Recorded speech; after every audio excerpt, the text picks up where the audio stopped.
فلسطین آج سے 3300 سال پہلے اللہ تعالیٰ نے موسیٰ علیہ السلام کو حکم دیا کہ بنی اسرائیل یہودیوں کو ایجپٹ میں فرعون کی غلامی سے نکال کر آزاد کر دو، اور پھر بہت مشکلوں سے فرعون نے بنی اسرائیل کو آزاد کیا، جس کے بعد موسیٰ علیہ السلام بنی اسرائیل کو لے کر فلسطین کے قریب پہنچے اور کہا کہ اس سٹی پر حملہ کرو، لیکن بنی اسرائیل نے انکار کیا کہ ہم یہ لڑائی نہیں کریں گے۔ اس نافرمانی کی وجہ سے اللہ نے انہیں 40 سال تک اسی ڈیزرٹ میں رہنے کی سزا دی۔ اسی دوران موسیٰ علیہ السلام پر آسمانی کتاب تورات نازل ہوئی، جس کے پہلے chapter the book of Genesis میں واضح لکھا ہے کہ یہ علاقہ فلسطین اللہ تعالیٰ نے صرف اور صرف ابراہیم علیہ السلام کی اولاد کے لیے رکھا ہے، لیکن یہودی یہ کلیم کرتے ہیں کہ تورات کی اس آیت کے مطابق فلسطین پر صرف اور صرف بنی اسرائیل کا حق ہے، کیونکہ بنی اسرائیل ابراہیم علیہ السلام کے بیٹے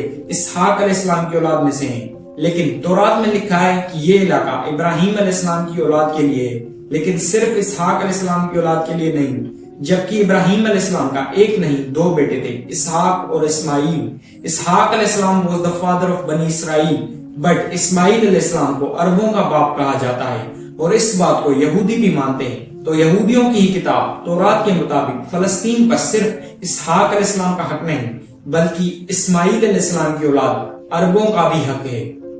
موسیٰ علیہ السلام کے ساتھ 40 سال ڈیزرٹ میں رہنے کے بعد بالآخر یاشوا کی قیادت میں بنی اسرائیل نے فلسطین کو فتح کیا، مگر کچھ عرصہ بعد یہودی پھر اس سٹی سے باہر ہو گئے، اور تقریباً 300 سال بعد بنی اسرائیل نے حضرت داؤد علیہ السلام کی قیادت میں یروشلم دوبارہ فتح کیا، اور ان کے بیٹے حضرت سلیمان علیہ السلام نے یہاں اللہ کی عبادت کے لیے پہلا ٹیمپل تعمیر کیا۔ اس کے بعد یہودی تقریباً 400 سال تک فلسطین پر حکومت کرتے رہے، لیکن پھر 400 سال بعد بابلون عراق میں ایک طاقتور سلطنت اٹھ کھڑی ہوئی، جس کے بادشاہ بخت نصر نے اپنی سلطنت بڑھانے کے لیے یروشلم پر حملہ کیا اور یروشلم کو تباہ و برباد کر دیا، اور ہزاروں یہودیوں کو مار دیا، اور اس ٹیمپل کو بھی تباہ کیا، اور ہزاروں یہودیوں کو قیدی بنا کر بابلون لے گیا،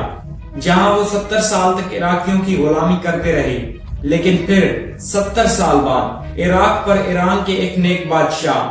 سائرس دی گریٹ نے حملہ کیا، جسے ہم ذوالقرنین کے نام سے جانتے ہیں۔ سائرس دی گریٹ نے بعد میں عراق کی حکومت کو فتح کر لیا، اور یہاں جتنے بھی یہودی تھے ان سب کو واپس فلسطین بھیجا، اور انہیں فنڈز بھی دیے کہ واپس جا کر سلیمان علیہ السلام کا ٹیمپل دوبارہ بناؤ، جو اس سے پہلے تباہ کر دیا گیا تھا۔ جس کے بعد پھر یہودیوں نے 400 سال تک فلسطین پر حکومت کی، لیکن پھر ان پر ایک ایسی حکومت نے حملہ کیا جس نے 600 سال تک یہودیوں کو فلسطین سے باہر نکال دیا، دا گریٹ رومن امپائر،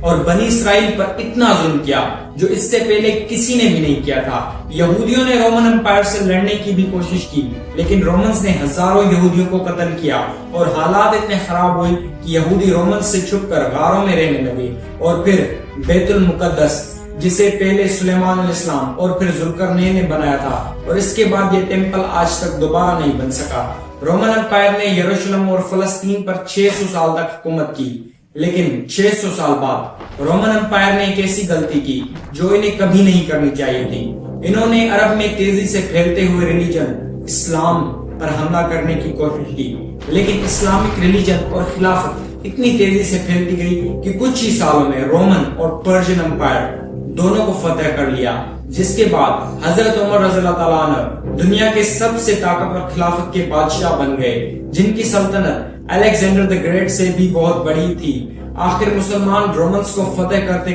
یروشلم تک جا پہنچے۔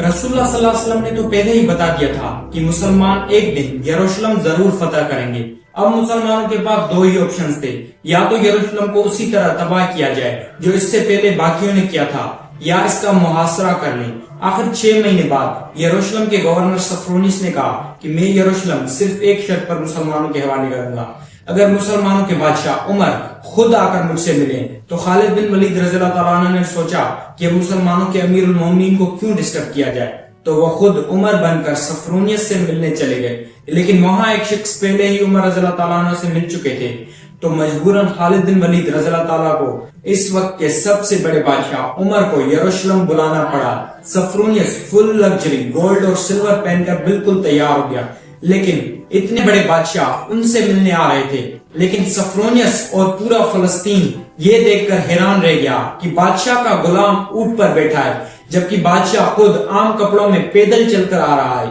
یہ منظر یروشلم والوں کے لیے بہت ہی شوکنگ تھا، کیونکہ اس سے پہلے جب بھی کسی بادشاہ نے یروشلم پر فتح حاصل کی تو اس نے اس سٹی کو مکمل تباہ کر دیا تھا، لیکن اب یہ ایک بادشاہ آیا ہے جو ان ساروں سے زیادہ طاقتور تھا، لیکن بغیر کسی فوج کے اور بالکل عام کپڑوں میں۔ ایسا اس سے پہلے کبھی بھی نہیں ہوا تھا۔ حضرت عمر نے سارے ریجنز کو آزادی دی اور بغیر کوئی خون بہائے سفرونیس نے یروشلم حضرت عمر کے حوالے کیا، لیکن انہوں نے ایک شرط یہ بھی رکھی کہ مسلمان یہودیوں کو یروشلم آنے کی اجازت نہیں دیں گے، لیکن حضرت عمر نے اس کی یہ شرط نہیں مانی اور یہودیوں کو بھی بیت المقدس آنے کی اجازت دی، اور اس طرح پہلی دفعہ یروشلم ابراہیم علیہ السلام کے بیٹے اسماعیل علیہ السلام کی اولاد کے پاس آیا۔ اس کے بعد 350 سال تک مسلمان، کرسچنز اور یہودی بالکل پیس اور امن کے ساتھ رہنے لگے، لیکن پھر 350 سال بعد کرسچنز نے پورے یورپ سے فوج جمع کر کے یروشلم پر حملہ کر دیا۔ اس وقت مسلمانوں کے آپس میں بہت ایشوز تھے، جس کا فائدہ اٹھا کر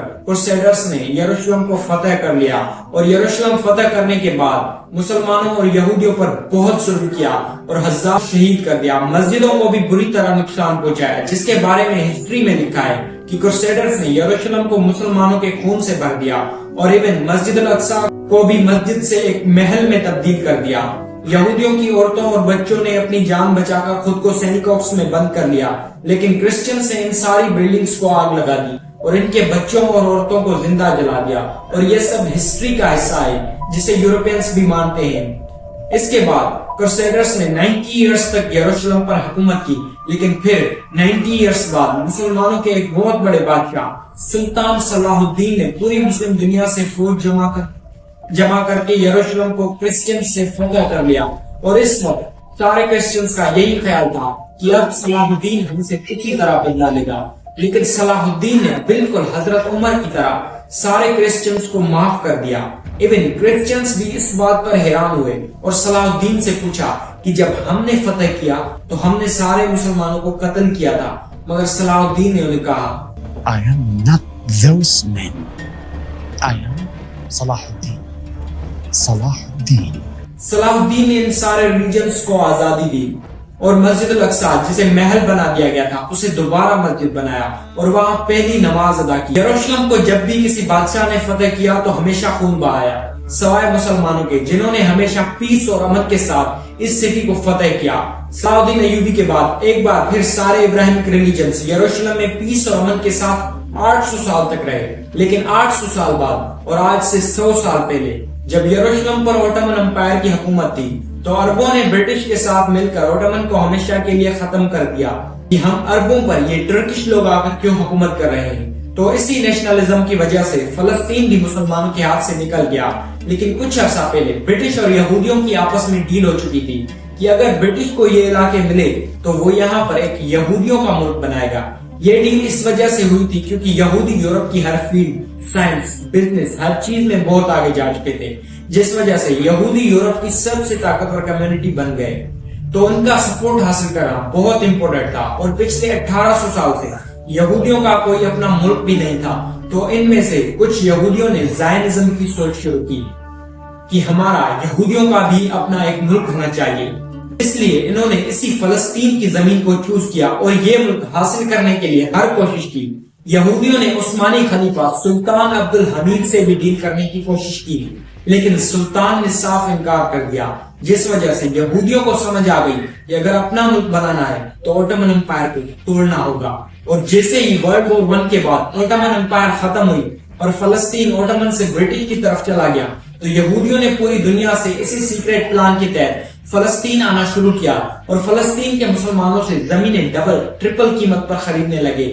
کیونکہ پیسہ تو ان کے پاس بہت تھا۔ برٹش نے بھی بیلفور ڈکلریشن کے مطابق یہودیوں کے ایک الگ اسٹیٹ ہونے کو سپورٹ کیا تاکہ وارز میں یہودیوں کا ساتھ اور پیسہ حاصل کیا جا سکے، اور اسپیشلی ورلڈ وار 2 کے بعد یورپ میں یہودیوں پر ہٹلر کے ظلم کے بعد یہودی اور بھی زیادہ فلسطین آنے لگے، اور دوسری طرف فلسطین میں مسئلے بڑھنے لگے، جس وجہ سے UN نے ایک فیصلہ سنایا کہ فلسطین کو 3 حصوں میں ڈیوائیڈ کیا جائے۔ ایک حصہ فلسطین دوسرا اسرائیل اور تیسرا یروشلم جو UN کا ہوگا اور یہاں سارے ریلیجنز کو آزادی ہوگی، جس پر سارے عرب ممالک نے اس فیصلے کی سخت مخالفت کی۔ اسرائیل کے آزاد ہونے کے اگلے ہی دن ایجپٹ، جارڈن اور سیریا کی فوجوں نے ایک ساتھ حملہ کیا، مگر بہت ہی بری طرح۔ عرب ممالک یہ جنگ ہار گئے اور ایک ایسے ملک سے ہارے جسے بنے ہوئے ایک دن بھی نہیں ہوا تھا۔ اس ہار کی وجہ سے جو پلان UN نے جنگ سے پہلے بنایا تھا اس کا صرف 40% فلسطین کو ملا، جبکہ 60% پر اسرائیل نے قبضہ کیا، یہاں تک کہ آدھا یروشلم بھی حاصل کر لیا۔ لیکن اسرائیل اکیلے یہ جنگ نہیں لڑ رہا تھا، بلکہ اسرائیل کے ساتھ پوری دنیا کا سپورٹ بھی تھا۔